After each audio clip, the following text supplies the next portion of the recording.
قال إني عبد الله آتاني الكتاب وجعلني نبيا۔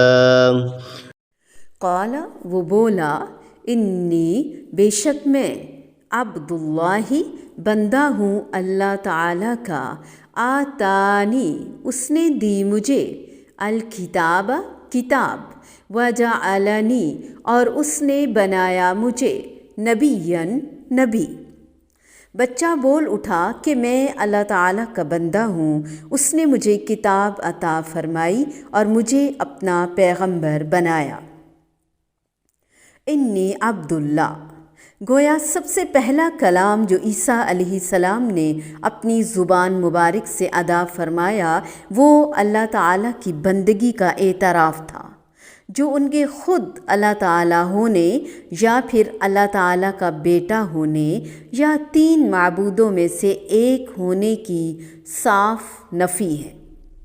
آتانی الکتاب، ظاہر ہے کہ کتاب اور نبوت کا ملنا کچھ مدت بعد ہی ہوا ہوگا، کیونکہ دودھ پیتا بچہ نبوت کے فرائض، دعوت و تبلیغ، اصلاح امت وغیرہ بھلا کیسے ادا کر سکتا ہے؟ اس لیے اس کے دو معنی ہو سکتے ہیں اور دونوں ہی درست ہیں۔ ایک تو یہ کہ ازل سے اللہ تعالیٰ نے میرا نبی ہونا اور مجھے کتاب ملنا لکھ دیا، جیسا کہ ہمارے نبی کریم صلی اللہ علیہ وآلہ وسلم نے فرمایا، کنت نبیا وآدم بین الروح والجسد، میں اس وقت نبی تھا جب آدم علیہ السلام روح اور جسم کے درمیان تھے۔ حالانکہ اس بات پر اتفاق ہے کہ آپ صلی اللہ علیہ وآلہ وسلم کو 40 برس کی عمر میں نبوت عطا ہوئی۔ اس لیے تقدیر مراد ہے کہ تقدیر میں نبی لکھا ہونا۔ دوسرا معنی یہ ہے کہ ماضی کا لفظ بول کر مستقبل مراد لیا، کیونکہ اللہ تعالیٰ کے فیصلے اتنے یقینی ہیں کہ سمجھو واقعہ ہو چکے۔ یہ انداز بیان قرآن مجید میں عام ہے، جیسے قیامت کے متعلق فرمایا، اتی امر اللہ فلا تستعجلوا، اللہ کا حکم آ گیا سو اس کے جلدی آنے کا مطالبہ نہ کرو۔ اسی طرح سورۃ زمر کی آیت 68 میں ماضی کے چاروں صیغے مستقبل کے معنوں میں استعمال ہوئے ہیں۔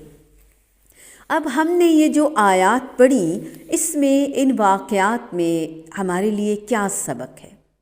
دو باتیں پتہ چلتی ہیں۔ ایک تو یہ کہ مریم علیہ السلام پاک دامن عورت تھی، اللہ تعالیٰ نے ان پر ایک بہت بڑی آزمائش ڈالی، وہ پوری اتری، انہوں نے کوئی شکوہ نہیں کیا، کوئی گلہ نہیں کیا، بالکل بھی ناراضگی کا اظہار نہیں کیا کہ اللہ تعالیٰ مجھے ہی کیوں اس کام کے لیے آپ نے چنا، مجھ ہی پر کیوں اتنی بڑی مشقت ڈالی، تہمت کیوں؟ نہیں، وہ اپنے رب کی رضا پر راضی رہیں، پھر رب کے حکم کے مطابق اپنا دفاع خود نہیں کیا، خاموش رہیں۔ رب تعالیٰ نے ان کے ان اچھے کاموں کی بدولت، ان کی اس نیکی کی وجہ سے ان کا دفاع خود فرمایا، جیسے اللہ رب العزت نے حضرت عائشہ صدیقہ رضی اللہ تعالی عنہا کا دفاع بھی خود کیا وحی کے ذریعے۔ اسی طرح مریم علیہ السلام کا دفاع بھی کیا۔ ان کا بچہ پنگھوڑے میں بول اٹھا، ایک دن کا بچہ بول رہا ہے، باتیں کر رہا ہے، اور اتنی زبردست باتیں کہ پوری ایک تقریر، اور سارے سن رہے تھے، سارے دیکھ رہے تھے، کون نہ مانے؟ لیکن لوگ اس کے باوجود بھی نہیں مانتے، یہ تو ہمیں علم ہے۔ ایسا بھی ہوتا ہے بعض اوقات، اس لیے کبھی بھی کوئی جھوٹا الزام لگائے پریشان نہیں ہونا چاہیے، کیونکہ اللہ کو تو معلوم ہے نا، اگر انسان اللہ کے سامنے سچا ہے تو پھر کسی اور کی پرواہ نہیں ہونی چاہیے۔ تیسری بات ہمیں یہ پتہ چلی کہ اللہ سبحانہ و تعالی نے عیسیٰ علیہ السلام کی حقیقت کو بہت اچھے سے واضح کر دیا کہ وہ اللہ کے بیٹے نہیں، وہ اللہ کا کلمہ کن سے پیدا ہوئے، اللہ کا بندہ ہیں، اللہ کے نبی ہیں، اور مریم علیہ السلام کے بیٹے ہیں، اور اللہ تعالیٰ کے لیے بھی کوئی مشکل نہیں یہ سب، بن بیٹے کے بن باپ کے پیدا کرنا بیٹے کو، لیکن ہم ان خیالات کو غلط رنگ لے دیتے ہیں۔ بیٹا، ماں اور باپ، اب باپ تو نہیں ہے، ظاہر ہے یہ معجزہ ہے، معجزانہ طور پر پیدائش ہے۔ اللہ رب العزت ہمیں حق کو حق کے ساتھ سمجھنے کی توفیق عطا فرمائے، آمین۔ قال إني عبد الله آتاني الكتاب وجعلني نبيا